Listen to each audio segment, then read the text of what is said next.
Seja bem-vindo, seja bem-vinda a mais um tempo de celebração. Nós aqui da Primeira Igreja Batista de Palmeira te convidamos a celebrar a vida, celebrarmos o amor, celebrarmos a Jesus.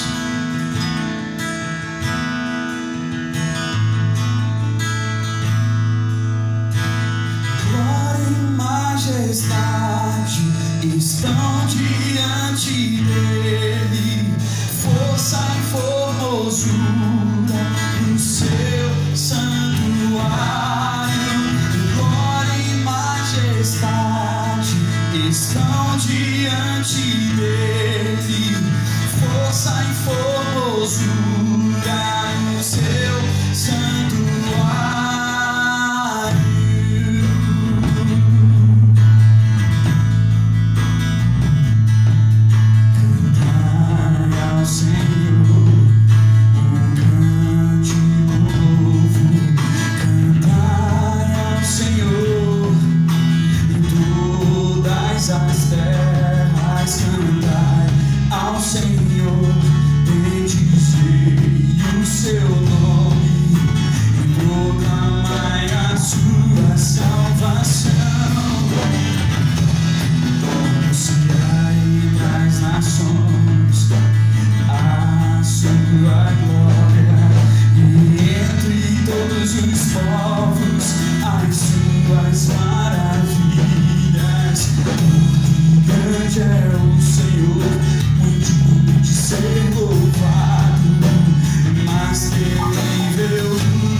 Glória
céu, não há na terra, não há no mar Deus como o Senhor.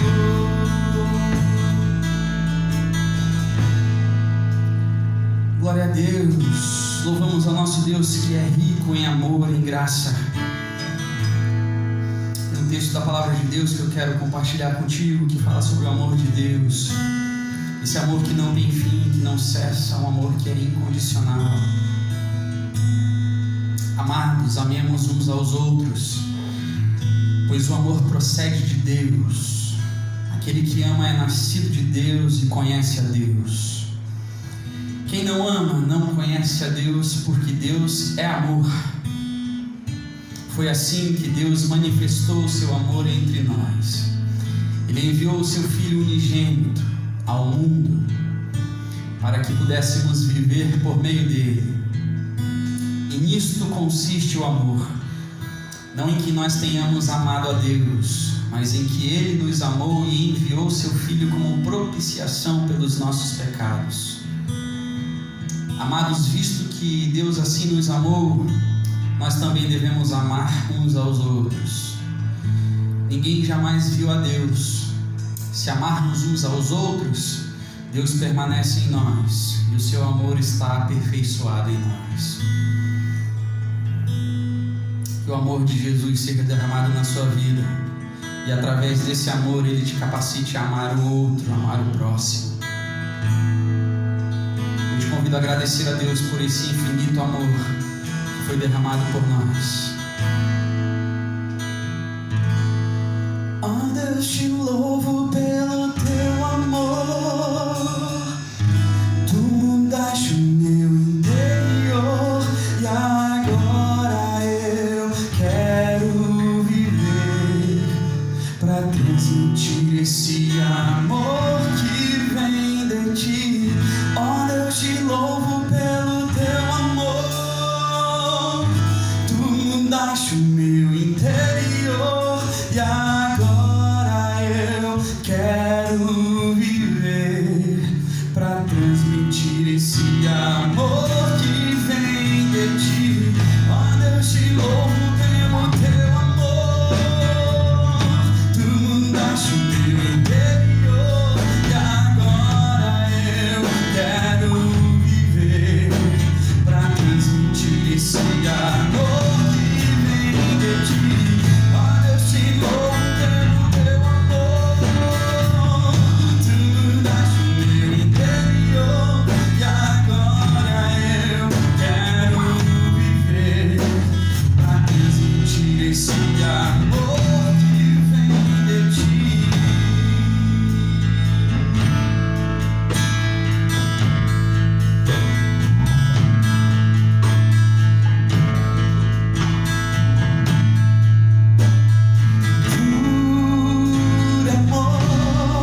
Que amor maravilhoso é esse que Jesus tem por nós.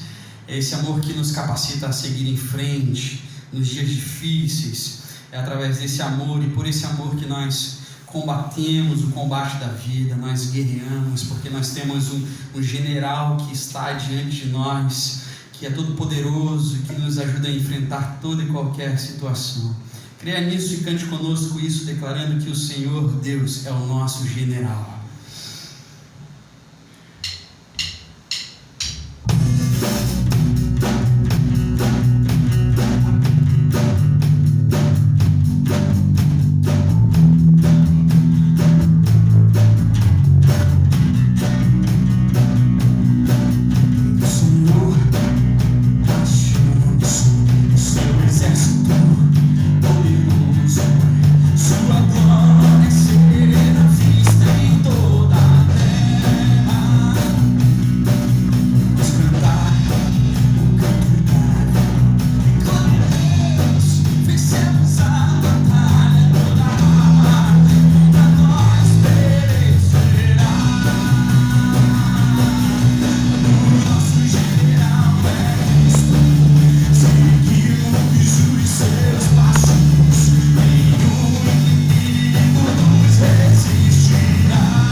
esteja sobre a sua vida, onde você estiver, no tempo que você estiver assistindo a esse culto e celebrando a vida e o amor de Deus. Que a mão do Senhor esteja sobre você.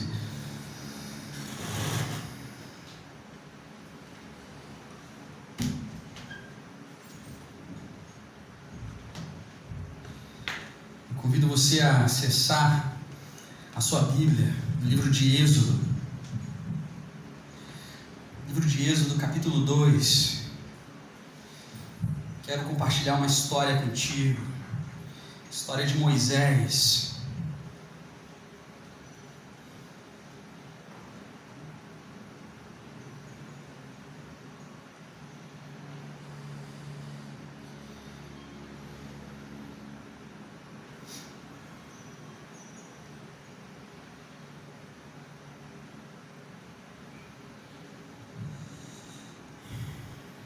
História de Moisés, começa no capítulo 2 do livro de Êxodo, e essa história fala muito comigo com relação ao tempo de Deus, com relação também ao plano de Deus.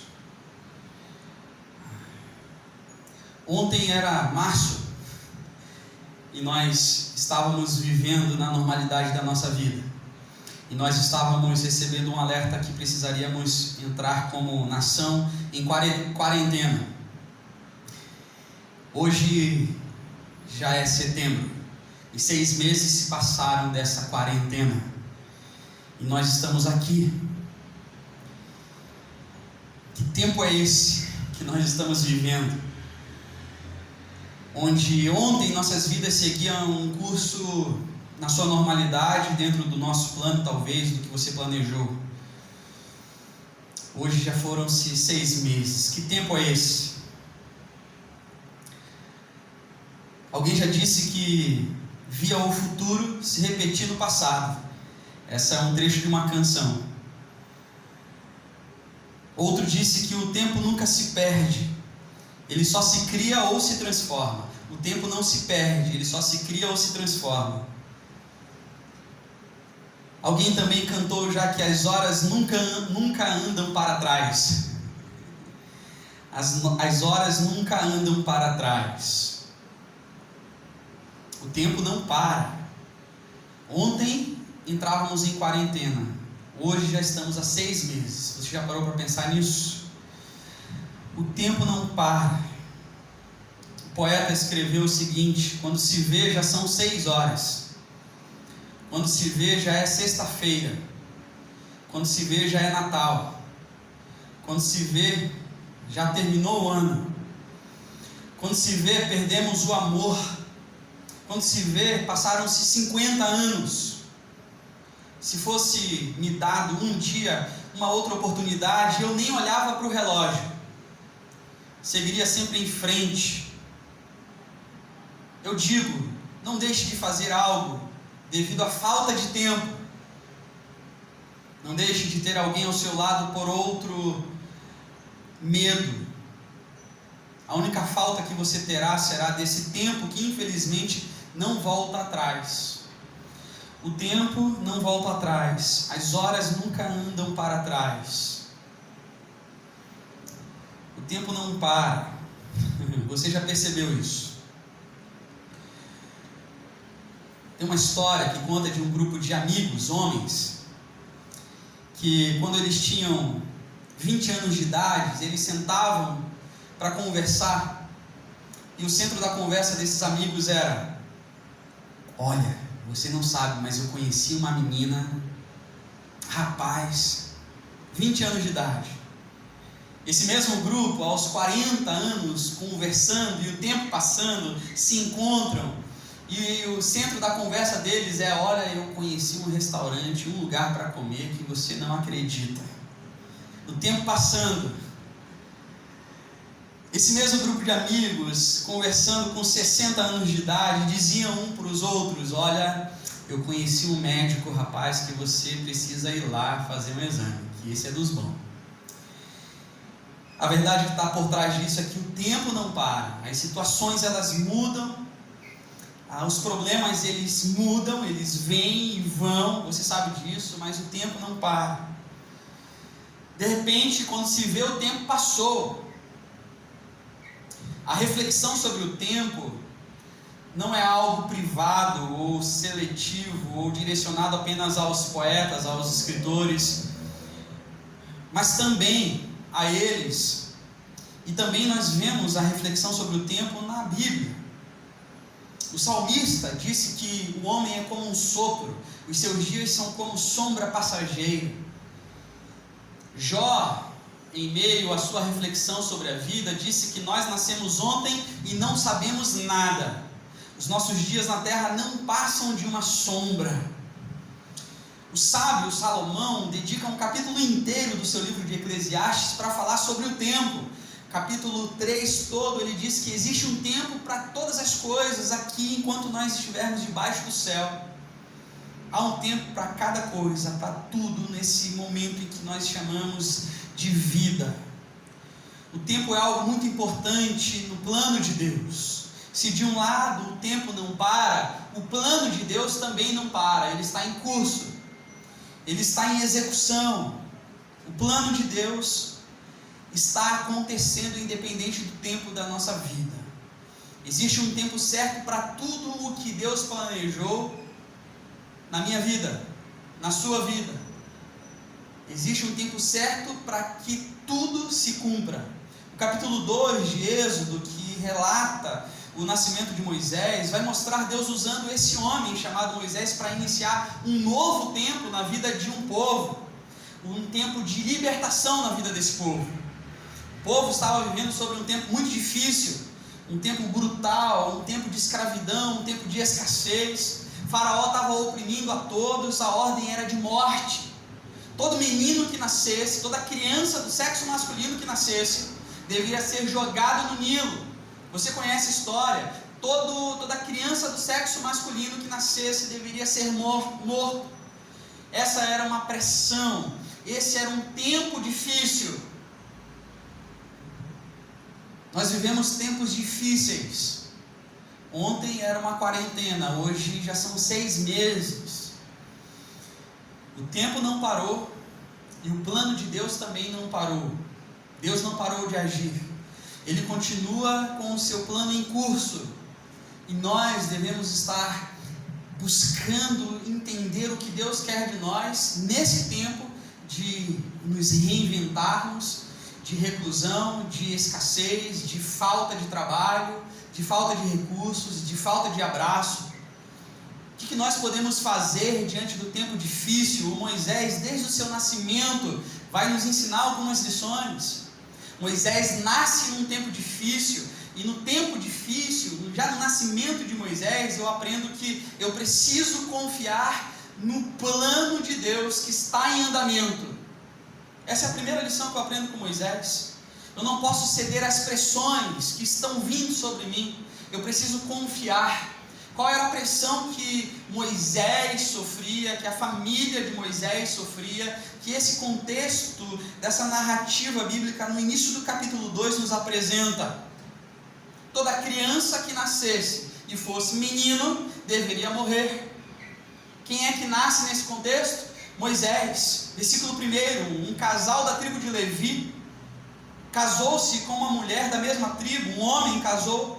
Versículo 2, ela engravidou e deu à luz a um filho. Vendo que era bonito, ela o escondeu por 3 meses. O casal da tribo de Levi, Arão e Joquebede, se casam, ficam grávidos. Quando a criança nasce, eles descobrem que é um menino, o Moisés. E agora, o que eu faço? A ordem é que eu deva jogar essa criança no Nilo. A ordem é que eu deva deixar essa criança ir, seguir o curso da vida dela em direção à morte. Um bebê recém-nascido, que situação difícil. Você consegue se colocar nessa situação? Certamente você já viveu um momento como esse, encurralado, que não vê saída, pressionado, desamparado, não tem com quem contar, de mãos amarradas, pressão de todos os lados, o que fazer, para onde ir, que decisão tomar. Tempo de pressão. Nós vivemos um tempo de pressão. Tempo de pressão financeira, tempo de pressão familiar, pressão no emprego, pressão no desemprego, pressão social, pressão religiosa, pressão de todos os lados. cobranças, cobranças e mais cobranças. Você já se sentiu assim? A luta dessa família, desse pai, dessa mãe chamada Joquebede, é a sua luta, já foi a sua luta. Joquebede, que é a mãe de Moisés, tem uma atitude de fé nesse tempo de pressão. Ela esconde a criança por 3 meses, como nós lemos. Ela combina algo com a sua filha mais velha, a Miriam, irmã do Moisés, e num tempo certo, coloca o menino num cesto, tem todo um preparo desse cesto. Versículo 3, quando ela já não podia mais escondê-lo, pegou um cesto feito de junco e o vedou com piche e betume, colocou nele o menino e deixou o cesto dentre os juncos à margem do Nilo. A irmã do menino ficou observando de longe para ver o que aconteceria. Aí de repente, o que acontece? A filha do faraó, que vai se banhar no rio Nilo, vê o cesto onde Moisés está, vê que existe ali uma criança, e essa criança é do sexo masculino, e como o texto relatou, é uma criança bonita. O nosso texto diz isso no versículo 2. Certamente essa filha do faraó se encanta com a beleza dessa criança e com essa criança. E o texto diz que ela teve pena da criança, e nesse momento, rapidamente o que acontece? A Miriam, irmã mais velha do Moisés, se aproxima da filha do faraó e oferece ajuda. Versículo 7. Então a irmã do menino se aproximou e perguntou à filha do faraó: a senhora quer que eu vá chamar uma mulher dos hebreus para amamentar e criar o menino? Miriam age com inteligência em meio à pressão. Vai chamar quem? A sua mãe, Joquebede, mãe de Moisés. E Moisés é criado por sua própria mãe, pela sua própria irmã, junto, cuidando dele, dentro do palácio do faraó, e ainda recebe um dinheiro, um salário para isso. A lição que eu aprendo é que eu estou mais vulnerável a ceder às pressões da vida, às tensões da vida, a ceder os meus valores, quando eu não tenho claro na minha vida quem é o meu Deus, qual o plano dele para a minha vida, que lugar ele tem ocupado na minha vida, até que ponto de fato eu posso confiar nesse plano que ele tem para mim. Porque o tempo não para, mas o plano de Deus também está em curso. Até que ponto eu posso confiar quando os dias são maus? Porque no tempo de dificuldade, o que vai fazer diferença na minha vida será a voz que me dá ordem, a voz que eu me sujeito, a voz que tem direcionado os meus passos. Porque no tempo de dificuldade, diante da pressão, eu e você podemos ouvir muitas vozes. Você pode ouvir a voz do seu coração, você pode ouvir a voz daquele que te oprime, daquele que te cobra, você pode ouvir muitas vozes, mas você também pode ouvir a voz de Deus, ouvir a voz de Deus. Uma ação que é tomada, que é direcionada, que é orientada pela voz de Deus, pode mudar o rumo da sua história. Pode mudar o rumo da sua história. A mãe e irmã de Moisés estavam vivendo sob uma pressão enorme, mas elas não cederam a essa pressão. Antes elas ouviram a voz de Deus, lembraram do que Deus já havia prometido a elas. A voz de Deus deve direcionar a nossa vida. A voz de Deus deve direcionar a nossa vida. O salmista disse que a voz de Deus é poderosa. A voz de Deus ela é majestosa. A voz do Senhor corta os céus com raios flamejantes. A voz do Senhor faz tremer o deserto. O Senhor dá força ao seu povo. O Senhor dá força ao seu povo. O Senhor dá a seu povo a bênção da paz. Não ceda às pressões, sejam elas quais forem. Não importa o tempo que você esteja vivendo. Eu preciso saber discernir a voz de Deus. Eu preciso saber quem é o meu Deus, que lugar Ele ocupa na minha vida, onde é que eu estou firmado, porque Deus tem um plano em andamento dentro desse tempo que não para. O plano de Deus está em curso. E se de um lado eu não devo ceder às pressões e devo buscar conhecer o plano de Deus, estar firmado nesse plano, de outro eu preciso crescer nesse tempo de dificuldade.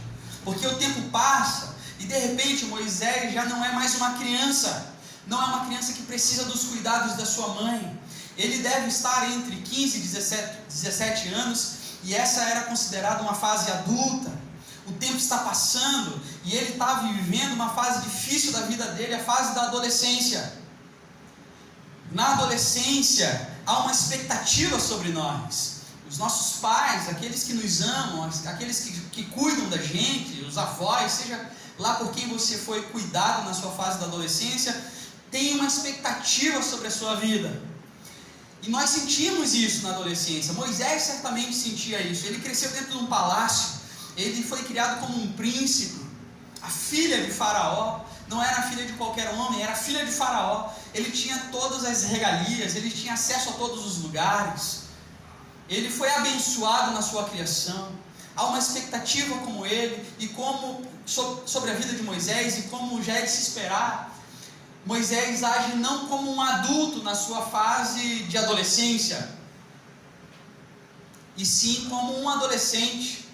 Porque de repente ele está caminhando aos arredores do palácio, ele vai passear na cidade, e ele vê com seus olhos ali o que acontece no povo que está fora do palácio. E ele vê muita opressão, ele vê o trabalho pesado que foi ordenado sobre o povo pelo faraó, e ele vê um egípcio espancando um hebreu.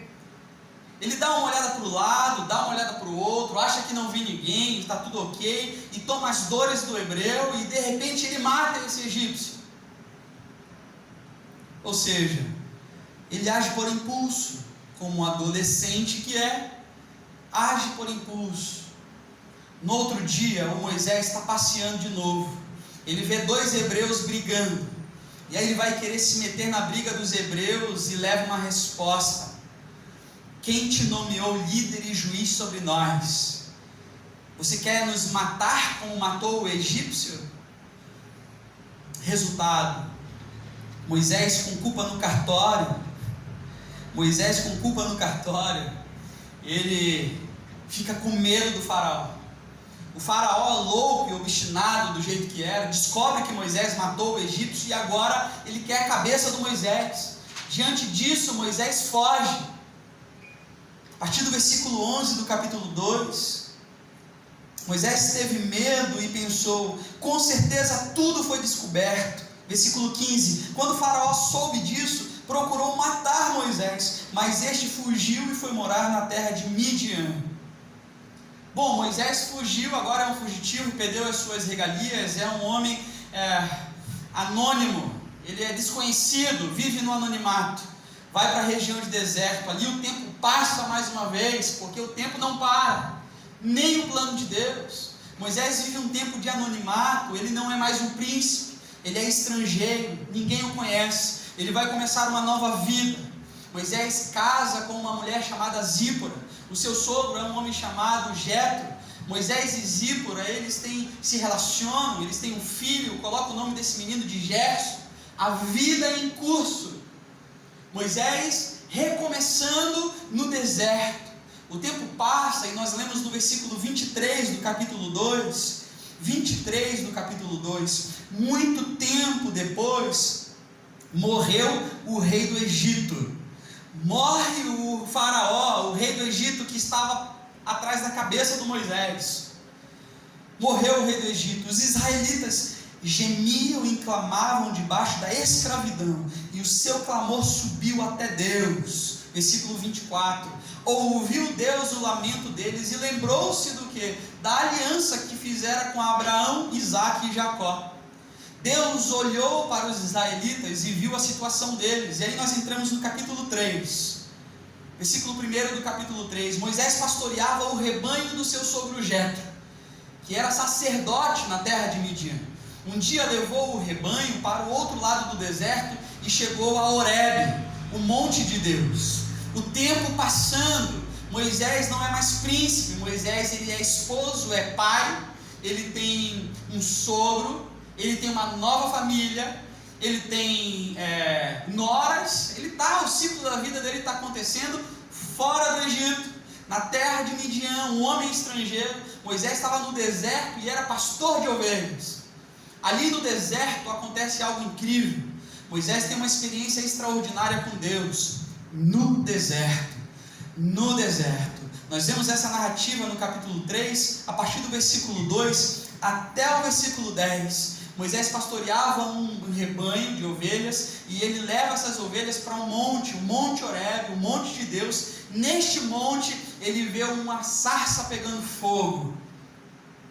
E aí ele fica assustado com aquilo e ele observa essa sarça que não para de pegar fogo e ele se aproxima para ver de perto o que estava acontecendo. Ao se aproximar, Deus se revela a ele. Eu aprendo algumas lições no deserto. Nós costumamos pensar no deserto como algo muito ruim. Nós associamos o deserto a algo ruim. Quando nós estamos passando por uma situação difícil na vida, nós costumamos usar o deserto para descrever essa situação que nós estamos passando. Como você está? Como você está se sentindo? Se você não está bem, você diz: a minha vida está um deserto. Quando nós dizemos isso, a gente está externalizando e usando o deserto como um momento de sequidão, como um momento de que nós não temos muitas alternativas. No deserto não há entretenimento, no deserto não há distrações. Nós costumamos pensar no deserto como algo ruim.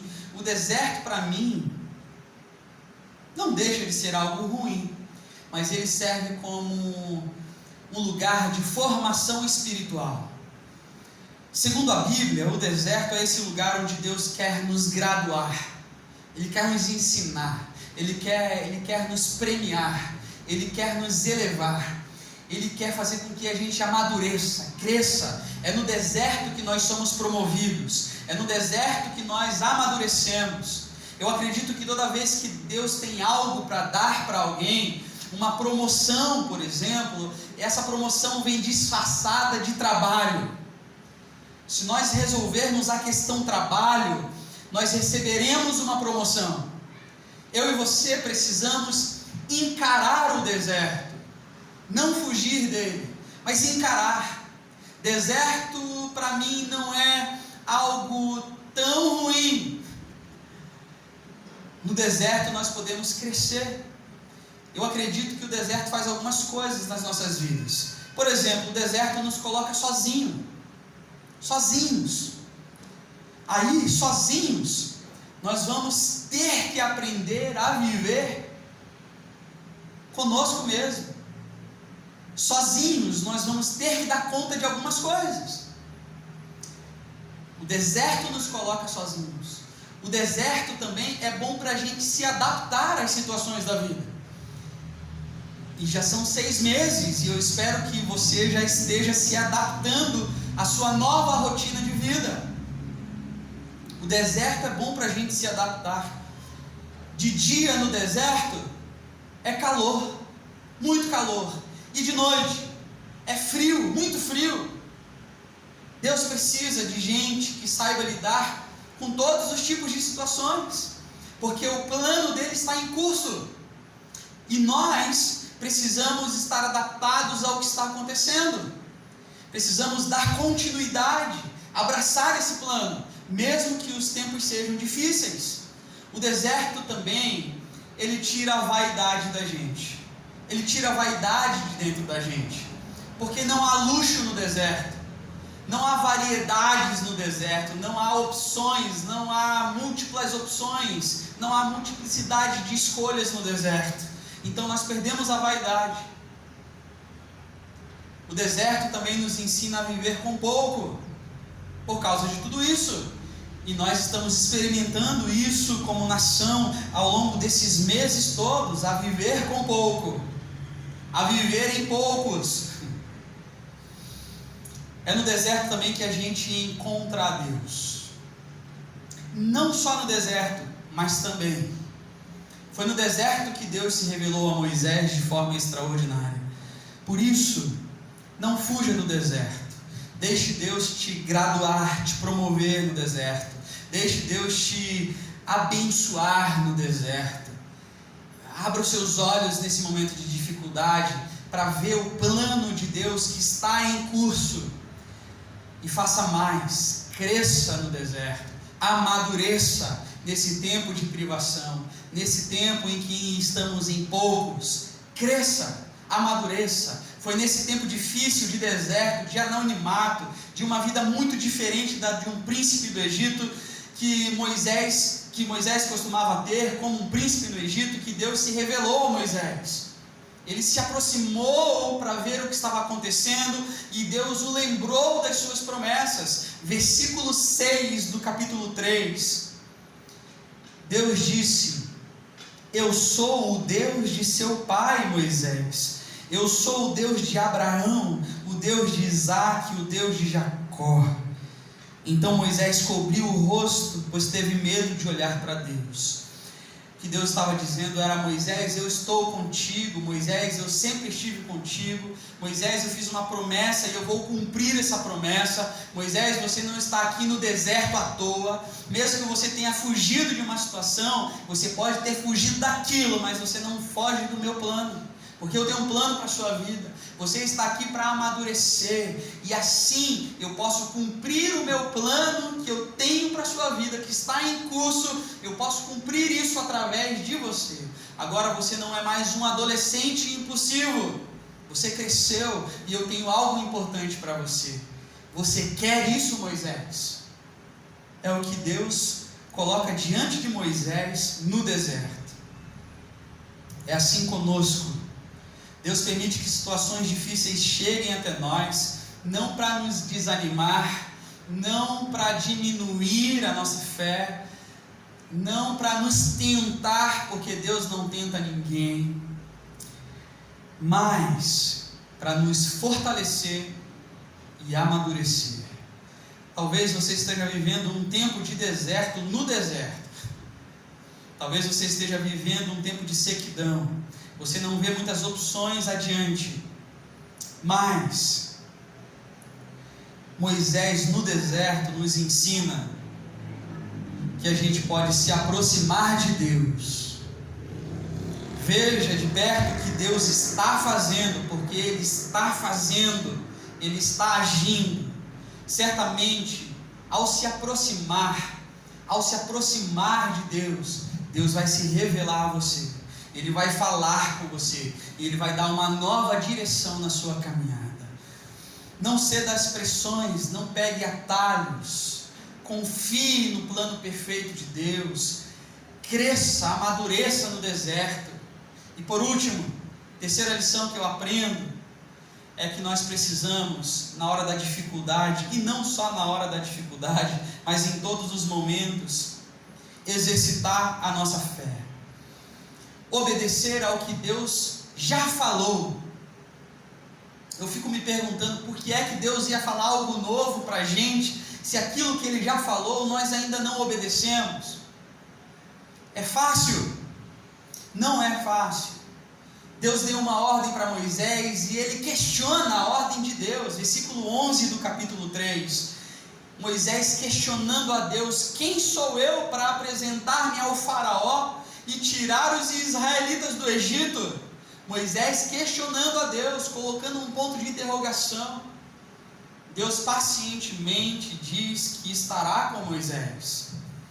Mas Moisés, gente como a gente, questiona novamente a Deus. Versículo 13 do capítulo 3. Quando eu chegar diante dos israelitas e lhe disser: o Deus dos seus antepassados me enviou a vocês, e eles me perguntarem qual é o nome dele, o que eu vou dizer? O que eu vou dizer para essas pessoas, Deus? Nós poderíamos nos perguntar aqui nesse momento, diante desse questionamento de Moisés para Deus: Moisés, que história é essa de você perguntar para Deus e não saber dizer quem é o seu Deus? Quem é esse Deus? Como assim, Moisés? Você sabe quem é esse Deus? O teu Deus, Moisés. Mas eu vejo que Moisés está se revelando gente como a gente, porque é muitas vezes assim que nós agimos.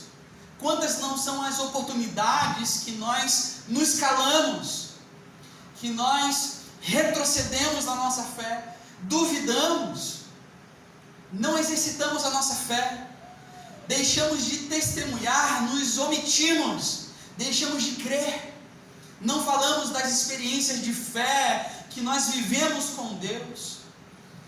nós não falamos nem mesmo da experiência que nós temos aqui, semana após semana, de cultuar a Deus. Deixamos de falar sobre quem Deus é, qual o nome do seu Deus, o que Ele tem feito por você. Nós esquecemos disso, nós nos omitimos.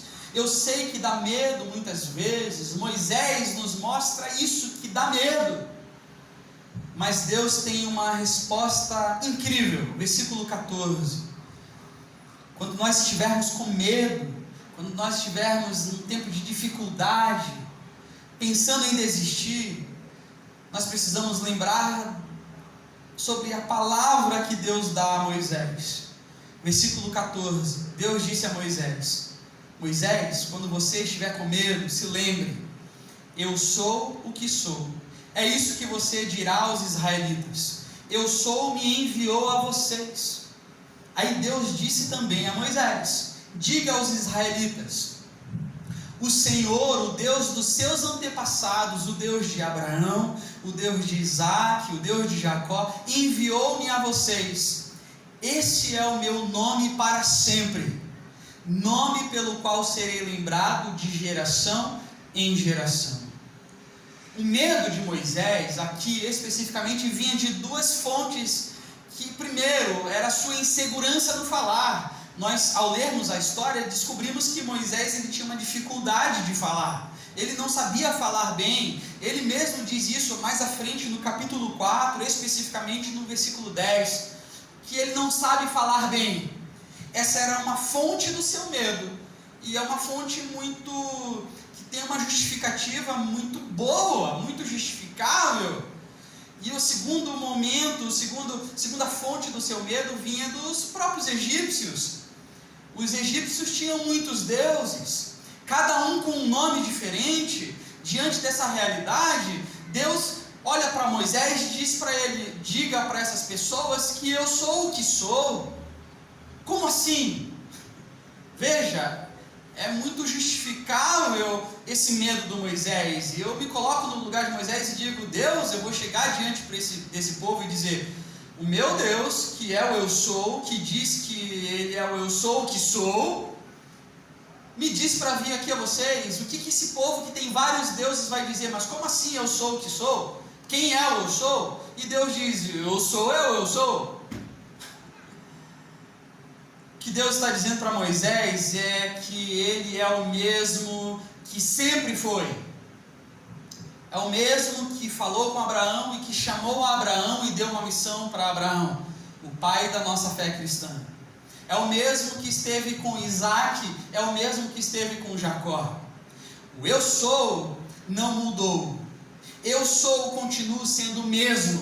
Aquele que chama, aquele que capacita e aquele que é presente todos os dias, que vai à frente no mundo de constantes mudanças de valores, de moral, de lei.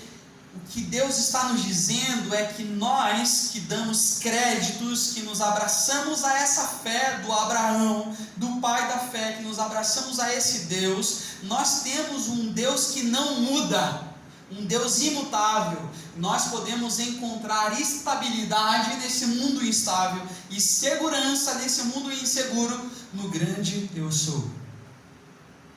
O Deus que esteve com Moisés é o mesmo que pode viver em nós hoje.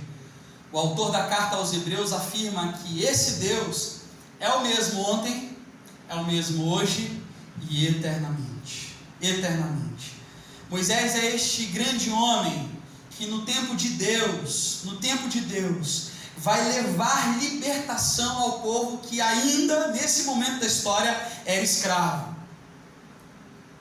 Mas veja, nós não cultuamos a Moisés, mesmo ele sendo o libertador de um povo, mesmo ele sendo esse grande homem libertador, porque nós temos um libertador que deu a última palavra. Nós temos um libertador, um grande libertador maior do que Moisés, um libertador que veio nos libertar da morte eterna, e ele nos deu a salvação e vida plena, e o seu nome é Jesus. Veja, nós estamos em Êxodo, o segundo livro da Bíblia. O Tempo Passa.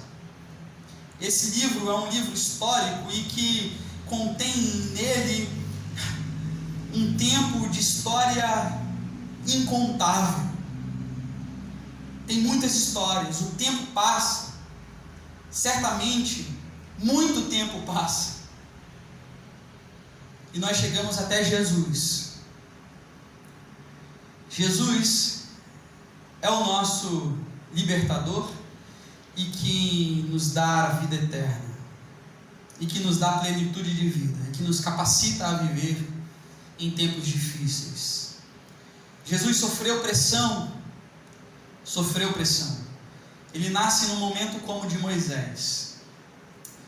Não é à toa que Moisés é uma espécie de personificação do Cristo aqui nesse tempo do Êxodo. Nós podemos ver em Moisés o Cristo.